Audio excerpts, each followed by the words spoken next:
All right, now we're going to do a little bit of a competition. We're going to see which is faster on the plates, the TTI Canik or my Glock 47. We'll start with the Canik.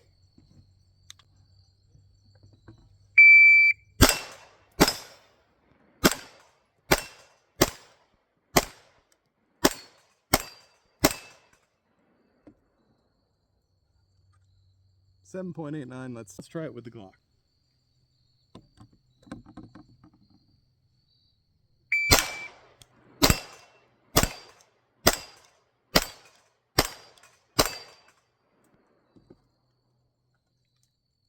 .567. Running it better with the Glock.